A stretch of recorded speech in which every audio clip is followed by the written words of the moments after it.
Hi everyone, welcome to my channel, Tutorlini Test Prep. Today we'll be going over 7 hard problems for the October 2023 DSAT, Problem Sette number 2.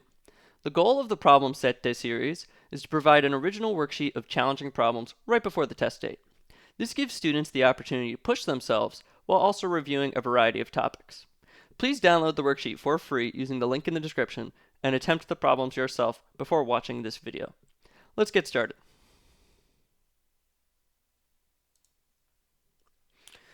Okay, great. First question. We got an equation of a circle, so we definitely got to know that for our test. It's x minus h squared plus y minus k squared equals r squared. So the circle, it has a center of, there's a minus in front of the h and k, so you got to remember to change the sign. So lots of people would say 3, -8, but that's wrong. It's -3, comma, +8. Okay, great.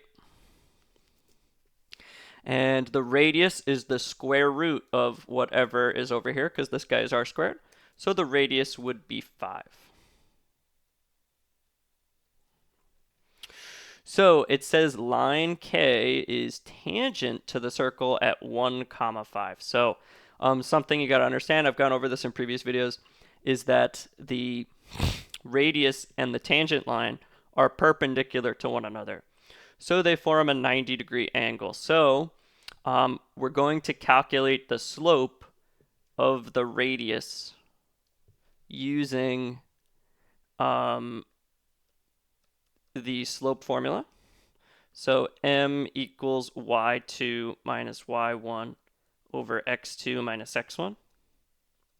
And it's formed by, I don't really need this radius of 5 right now. So why don't I just put the point of tangent C, I'll just write that here, which is on the circle, which is 1, 5. So we're going to use those 2 points. Why don't I call the first one x1, y1, and the second one x2, y2. Okay, so y2 minus y1, so 5 minus 8 over x2 minus x1, 1 minus -3. I can put that in a calculator, and I should get -3/4. So that is the slope of the radius. And remember we said they cross at a right angle. They're perpendicular. So the line will have a perpendicular slope, which is the opposite reciprocal. So you flip it and change the sign. So 3/4 becomes 4/3. And it was negative, so instead of negative, we make it positive. So flip it and change the sign. So the perpendicular line K has a slope of 4/3. That was the really big thing we needed to put together. Now it just becomes a lines question. So we need to come up with the equation of this line. Why don't I use point slope? Y minus y1 equals m times x minus x1. And just because I want to make this easy to type into Desmos later, I'm going to modify the point slope. I'm going to move the y1 over to the other side by adding it. And now we can put these numbers in. So it has a perpendicular slope of 4/3, and it goes through the point of tangency, which is 1, 5. So that'll be our x1, y1. So let me label that. Great, so y, or k of x, is equal to 4/3 x minus 1, because that's x1, plus 5. That should be our equation. And now we can, it says, what is the value of x when k of x equals 12? So we're going to replace k of x with 12.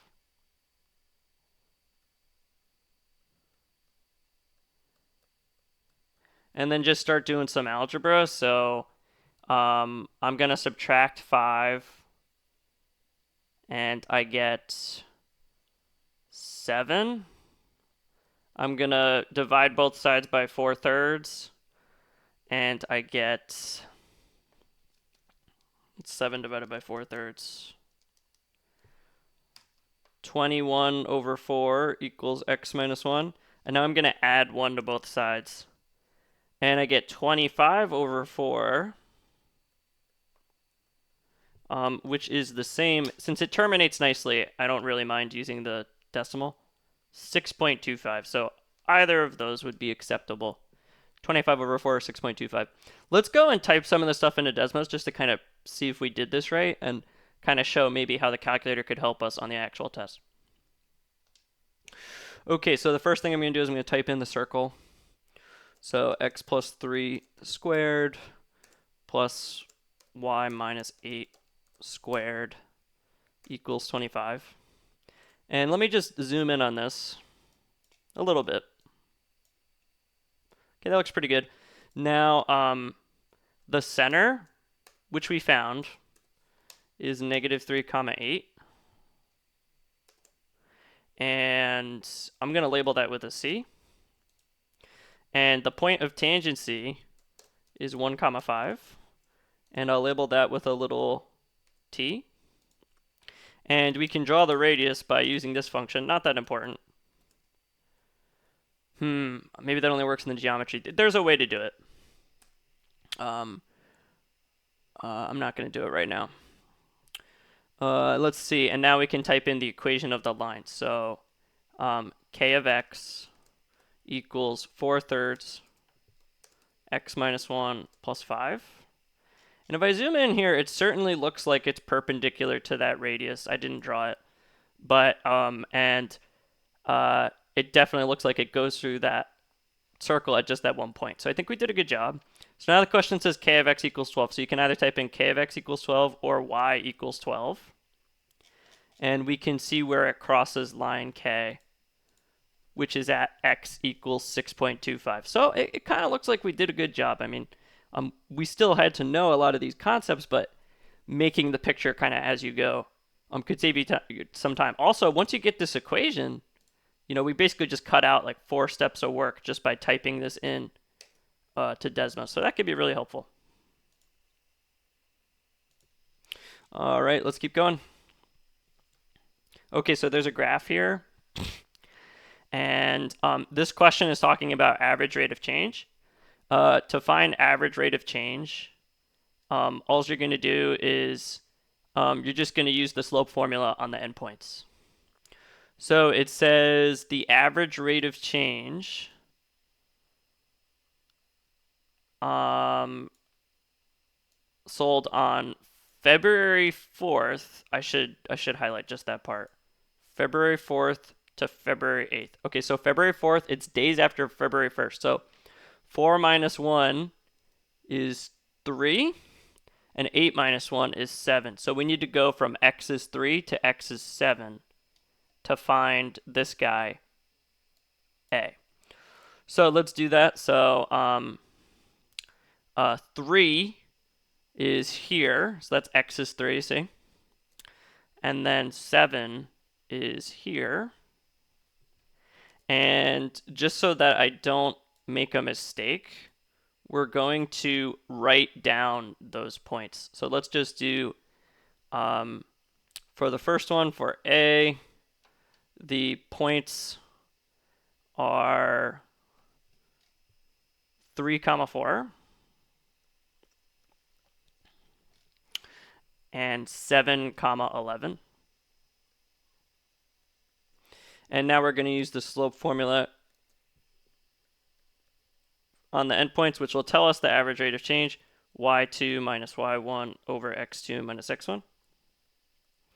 For this one, that's going to look like 11 minus 4. You can label them like I did before. 7 minus 3. So that should be 7 over 4, I think. You can do that on a calculator. Just going to check really quick. 11 minus 4 over 7 minus 3. Yep, that looks good. And now for B, we want the average rate of change, same thing, but from February 7th to February 11th. Okay, February 1st is the starting point. So 7 minus 1 is 6. And then 11 minus 1 is 10. So we want to go from 6 to 10. Why don't I use a different color? So x is 6 is here, and x is 10 is here. So we are now going to find the slope of that line. That will tell us the average rate of change. So let's write down those 2 points. So B is what here? 6, 2. And what's the other one? 10, 14. So same thing. The average rate of change is just the slope formula, y2 minus y1. You just have to be very careful that you're using the correct endpoints. I feel like that's the most challenging part of this question. So for this one, we get 14 minus 2 over 10 minus 6. Just 12 over 4, which I think is 3.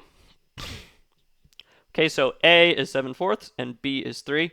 And now it says all this business about the number B is p% greater than the number A.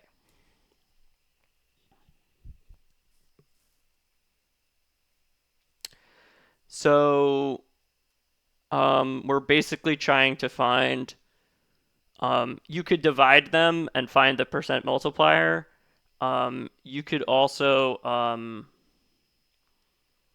when you have two numbers and you want to find the percent change between them, you can use the percent change formula. So new minus old divided by old times 100. So for this one, we're going to call the new, it's a percent greater, right?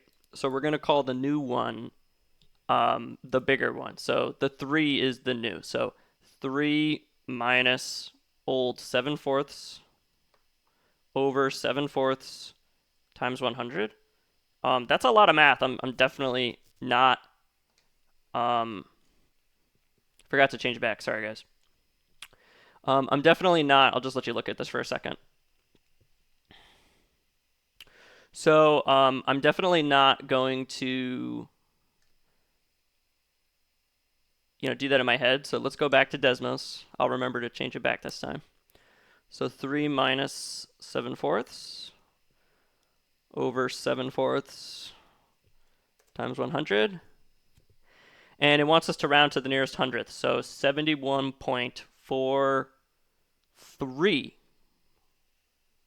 would be our answer. That's our value for P.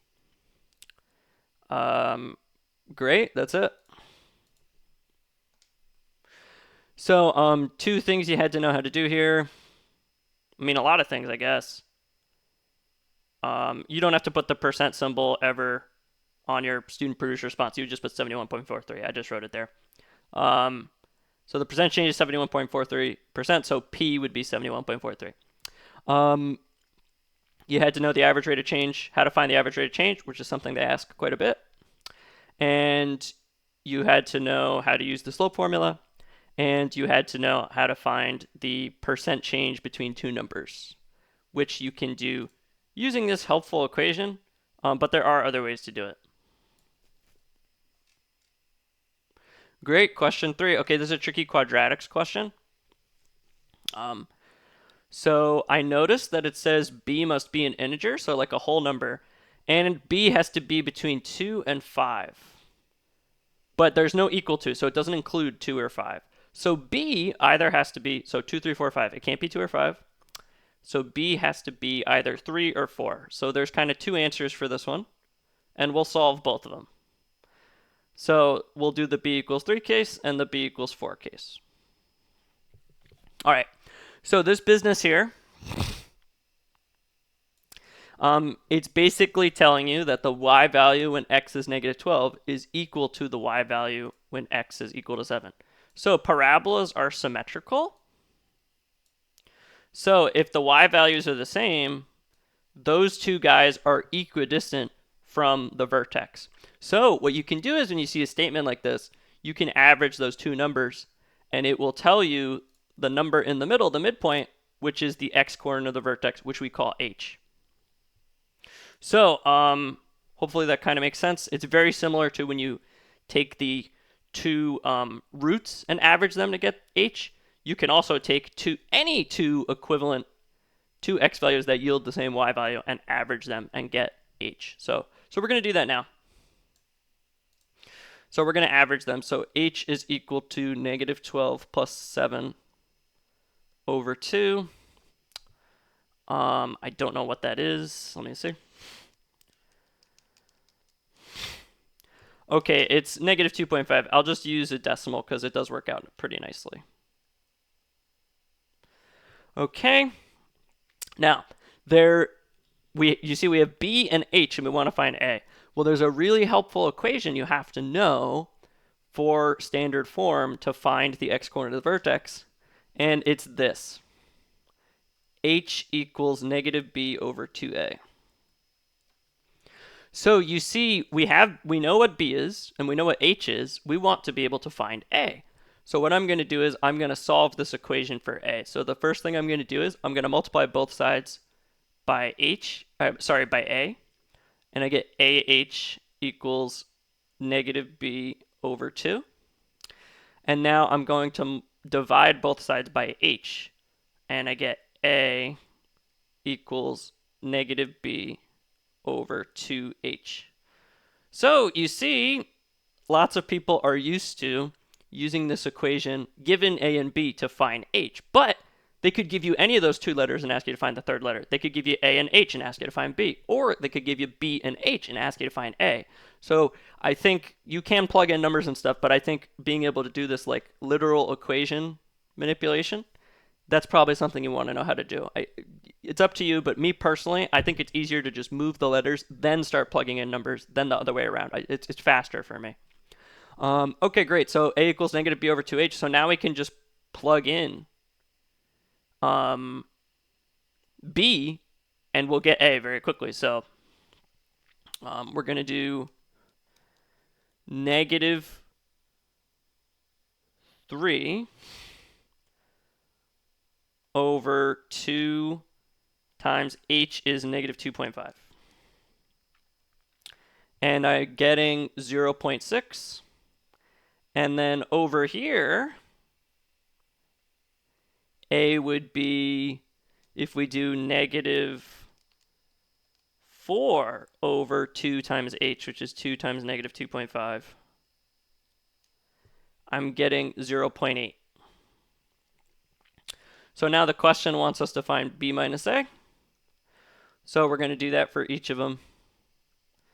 3 minus 0.6 gives me 2.4. You could also put the fraction equivalent. So that would be, you could put that answer. And then 4 minus 0.8, that would be 3.2. You could also put that as a fraction. And that could be your answer. So you don't have to put both of them. Notice how it just says what could be the value. So it wants to know like one possible value. Okay, so the answers for this guy are 2.4 or 3.2. Either is fine. You could also put the fractions. So couple really important things you need to understand. When you see this kind of function notation, you can, for a parabola, you can quickly deduce what the x-coordinate of the vertex h is by averaging the x values. And you had to know this guy here, h equals negative b over 2a. They ask you about this quite a bit these days. That is definitely something you want to know. I feel like most people, they do the easier questions just on Desmos, so they forget this. So make sure you know that. Could you graph all this stuff and do it on Desmos? Maybe a little bit, but you'd have to kind of, they don't give you y values for those points. So you'd have to like come up with your own. I don't know. It seemed way faster to do this one by hand. Great, let's keep going. Okay, this one's not so bad. For percent multipliers, guys, remember we do 1 plus or minus r, which you've seen me probably write a bunch as 1 plus or minus percent over 100. So let's just go through and find all these percent multipliers, then we'll worry about the question. You know, it's like one thing at a time. Okay, so definitely just do this on Desmos. There's no reason to do this math in your head. Okay, increase by 285%. Okay, so 1 plus, because it's an increase, 285 over 100. Decrease by 21%. 1 minus 21 over 100. And increase by 63%. 1 plus 63 over 100. Okay, so let me just write all these down, and then I'll remember to make the whiteboard big again. So this is this one is a multiplier of 3.85. The second one is 0.79. And the third one is 1.63.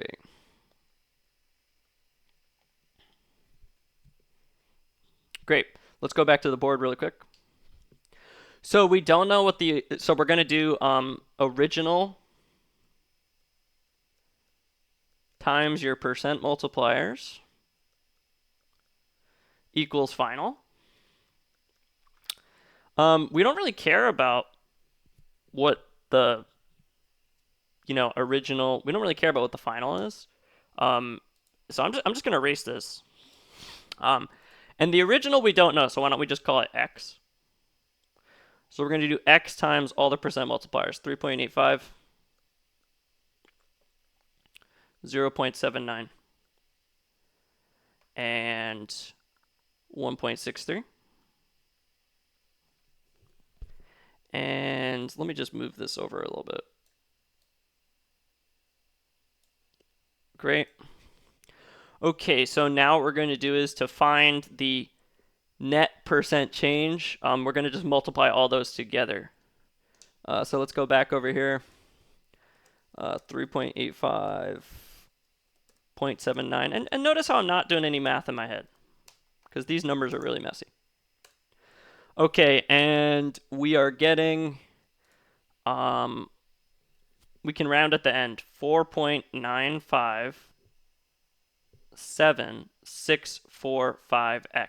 So this is the percent multiplier of our like kind of net change, 4.957645, but it wants us to find the total percent increase. So we have to change the percent multiplier to a percent change. Really quick way to do that is subtract 1, multiply by 100. Subtract 1, multiply by 100. So I'm going to do, let me get rid of some of these.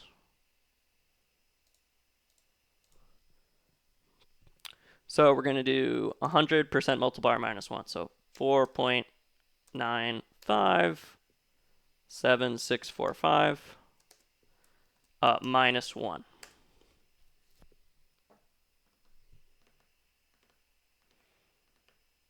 And I think I might have made a mistake. Increased by 285, decreased by 21, increased by 63.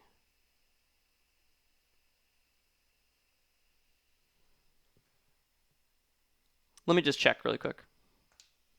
Okay, I don't think I did anything wrong. Maybe I made a mistake when I made my answer key before. I just checked it twice. Increased by 285, then immediately decreased by 21, then increased by 63. So we get 395.7645 rounded to the nearest hundredth. That is 395.76.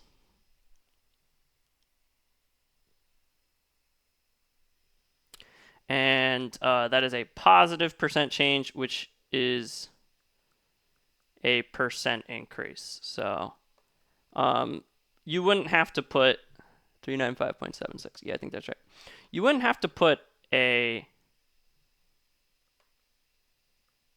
percent symbol in your answer on the test. They would just phrase it so that, like P%, like the last one. I'm just writing it here for the sake of clarity. Great. Okay, so if you haven't seen one like that before, make sure you know how to do that. So, very common misconception is students like add and subtract the percent changes. That's not what you're supposed to do. You find all the multipliers and then you multiply them all together. No matter how many there are, you just keep kind of stacking them on with more parentheses.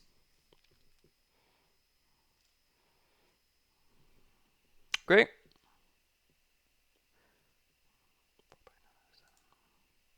Let's keep going.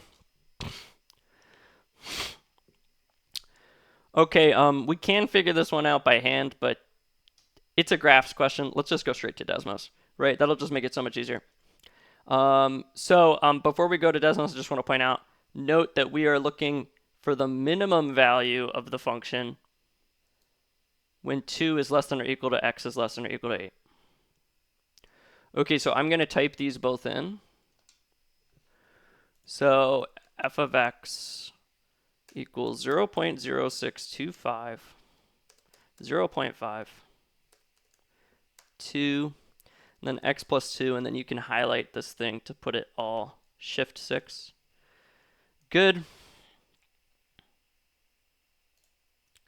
And then g of x equals 1500,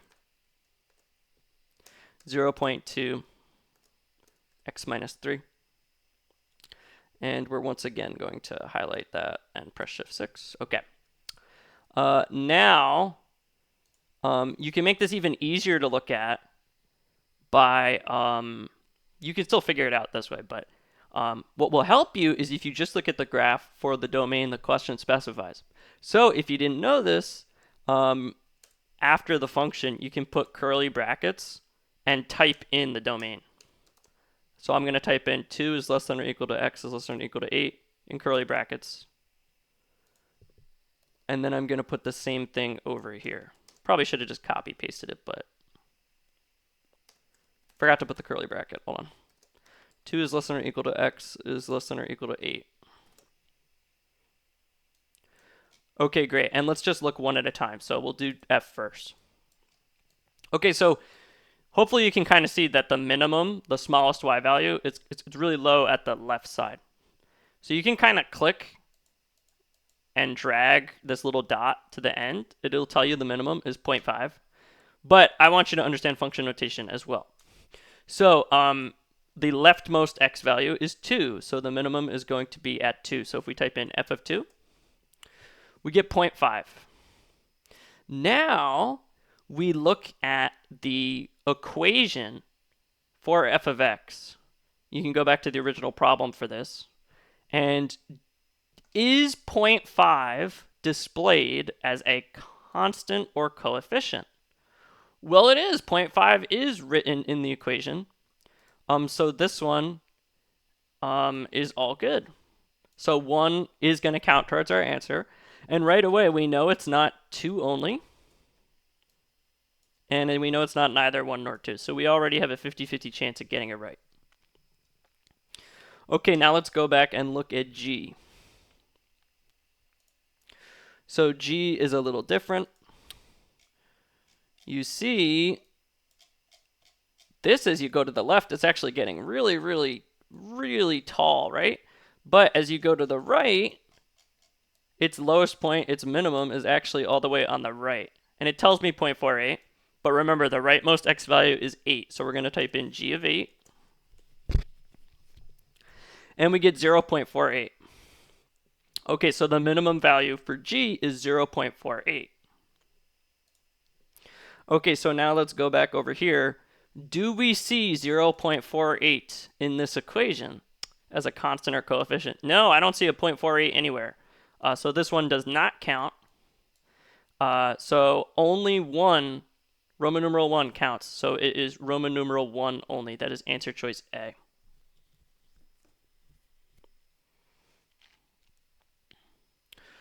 Great. So you see, guys, I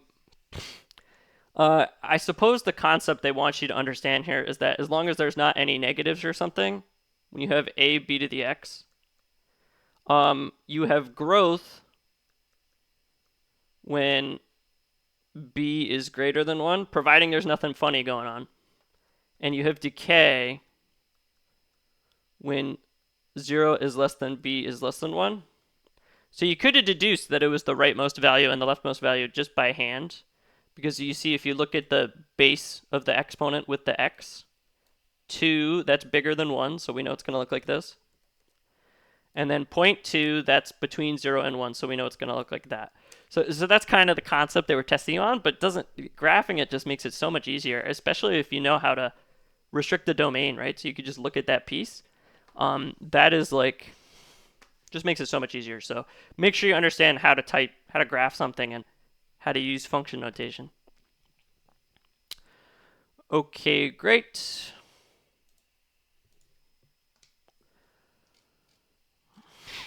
Okay, let's move on to the next one.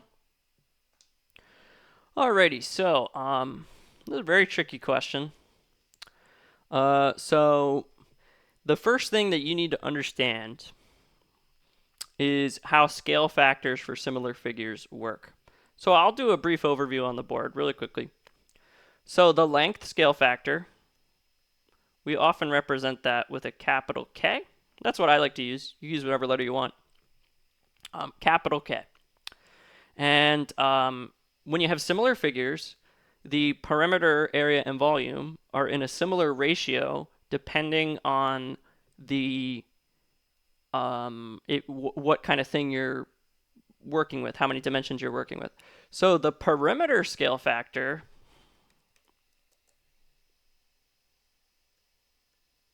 which is just the sum of the lengths, is in the same ratio. Hopefully that kind of makes sense. Lengths, sum of the lengths, they're the same. The area scale factor, if it's a 2D shape, is represented by k squared, 2 dimensions, k to the power of 2. And the volume scale factor is equal to k cubed. And that is the one that this one is testing you on. So for this question, the length scale factor, or the volume scale factor, is, I like to do big divided by small. So let's do the big volume, 5488, divided by the small volume, 16. That just always feels more intuitive to me, doing big divided by small, and hopefully, if we're lucky, it comes out to a whole number. It does. I'm getting 343. So now we can use this equation that I just wrote. 343 equals k cubed. Now we're going to take the cube root of both sides to figure out what k is. And we should get the cube root of 343 is 7. So we get k equals 7. That is really important. I'm going to put a box around it. So our length scale factor, our k, is also, we now know, is 7. So what I'm going to do is I'm going to add another column to this table. See how the question's talking about the height? So let's do the height in inches. And they told us that the height of square pyramid A is 8 inches. So we're going to put 8 here.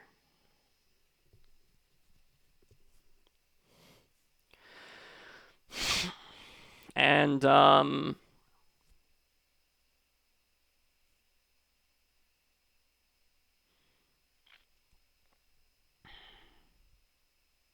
now we're going to either multiply or divide. Height is a length, right? So we're going to multiply or divide by our length scale factor. Well, square pyramid B, hopefully kind of obvious, is bigger, right?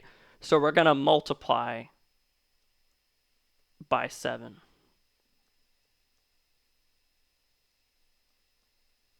Hopefully that kind of makes intuitive sense. So 8 times 7 is 56. So the height for this bigger pyramid is 56 inches.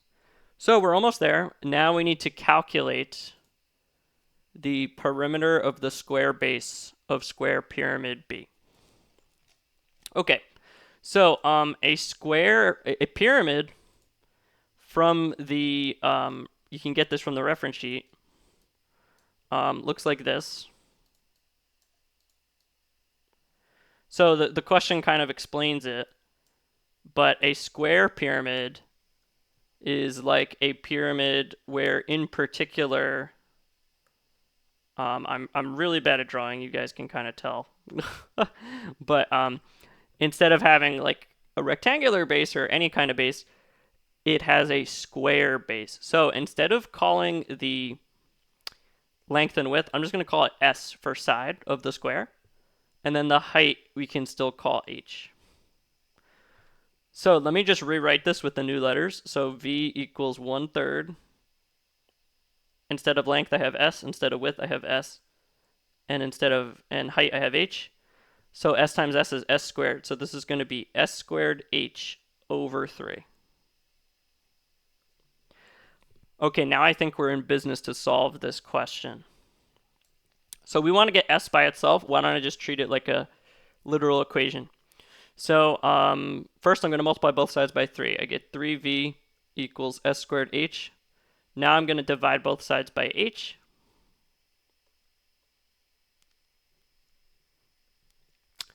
And I get S squared equals 3V over H.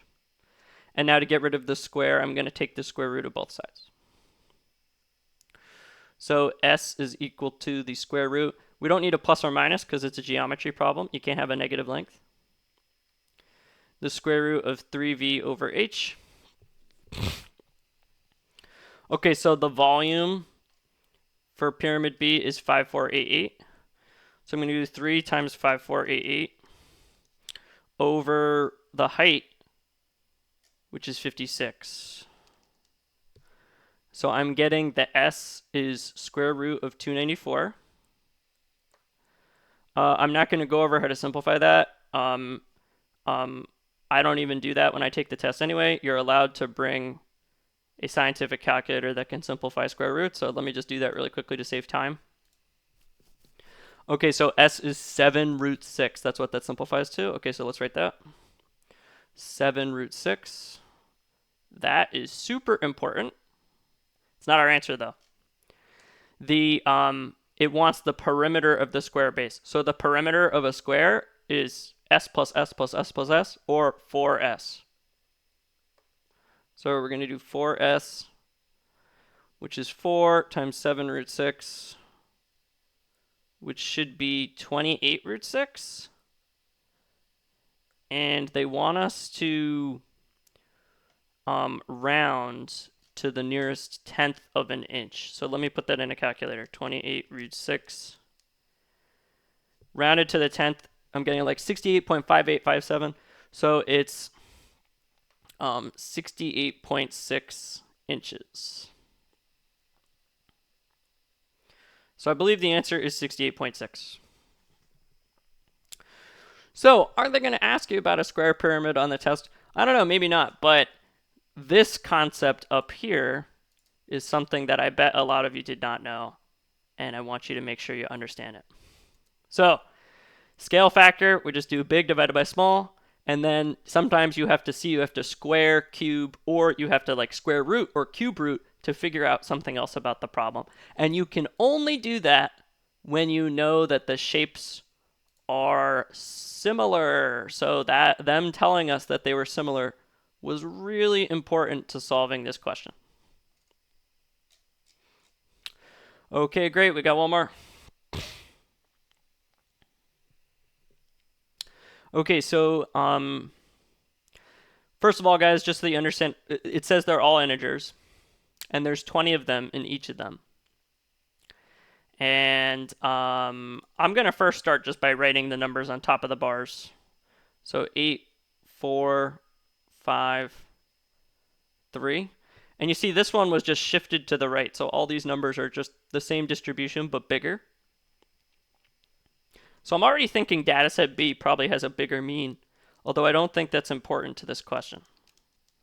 But that could be important for another one. So even just by looking at it without doing any math, the mean is definitely bigger for dataset B. And let's talk about all this nonsense in the middle. Each bin includes the left-handed bound, but excludes the right-hand bound. Include left, exclude right. So, like in this box, it has 20, 21, 22, 23, 24, 25, 26, 27, 28, 29, but you exclude 30. Then in the next box, we have 30, 31, 32, 33. Hopefully that kind of makes sense. That is pretty typical for pretty much any histogram you see ever. And I'm only including whole numbers because they say integers. If they didn't say integers, sure, we could have like 29.8 or something. Okay, so let's figure out what this is asking us. We want the smallest possible value of b divided by a. Okay, and the a is the mean of a, and b is the mean of b. Okay, so first we have to ask ourselves, how do we, it's a fraction, right? We want the fraction to be small. So to make a fraction small, think about it. You want the number on top to be really small. So we're going to minimize b. And you want the number that you're dividing by, think about it, if you divide by a bigger number, the result gets smaller. So we're going to maximize a. So we want to make b really small and make a really big. So you could just play around with that. And then the opposite would be true if you wanted a really big value of a fraction. You would make the top really big and then the denominator as small as you possibly could. You can play around with some numbers and kind of guess and check. Hopefully that kind of makes sense. All right, so we're going to minimize b. And we're going to maximize data set A. Okay, so let's do the smallest possible value in everything for b. So this one is 30. The smallest possible value in this box is 40. Smallest possible here is 50. And smallest possible here is 60. Now, for the biggest one in A, lots of people would say 30, but remember, we exclude the right. So 30 doesn't count, so it's really 29. The biggest in this one is 39. The biggest in this one is 49. And the biggest in this one is 59. Okay? Now we just need to go and find the mean of both these histograms, and that is something you hopefully already know how to do because that is on the test a lot. So let's go to Desmos. Let's do A first. So you could add up all those frequencies, but they also tell you in the problem that there's 20 integers. So we do sum divided by n, the sample size. So there's 20 on the bottom, 20 total numbers. And now we just multiply and add all those numbers. So 8 times 29 plus 4 times 39 plus 5 times 49 plus 3 times 59. Multiply and add, multiply and add. The ones in the same box, they go together. Okay, so we get 40.5 for A. Hopefully I didn't do anything wrong. Now we're going to do the same thing for B. There's still 20 integers, so we don't need to change that. But we do need to compute different numbers. So 8 times 30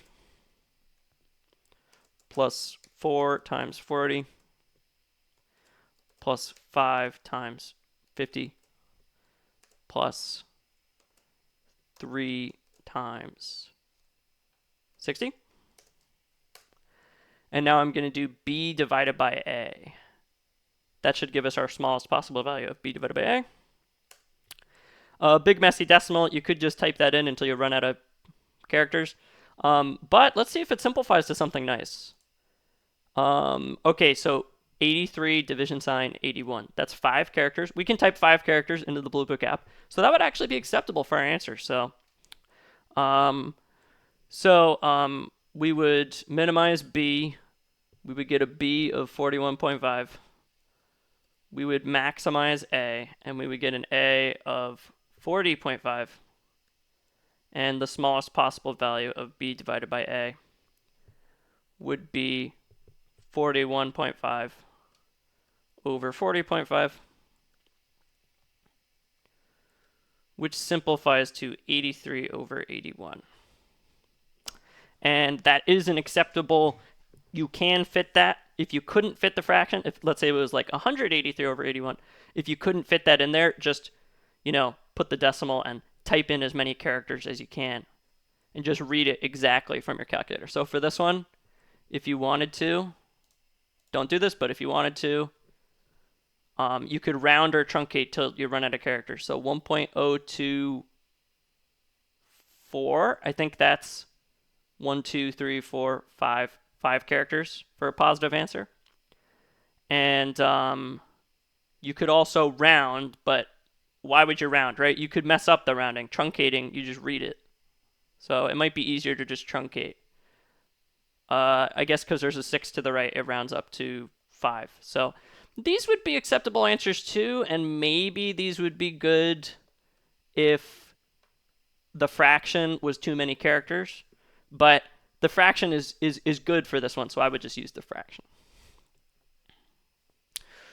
Great. Okay, let's wrap up. Okay, that completes the lesson. Please like and subscribe for more digital SAT math content. If you're interested in my tutoring services, the link to my website will be in the description. I tutor SAT math and all math subjects from about 7th grade to AP/early college level. Thanks for stopping by, and good luck studying.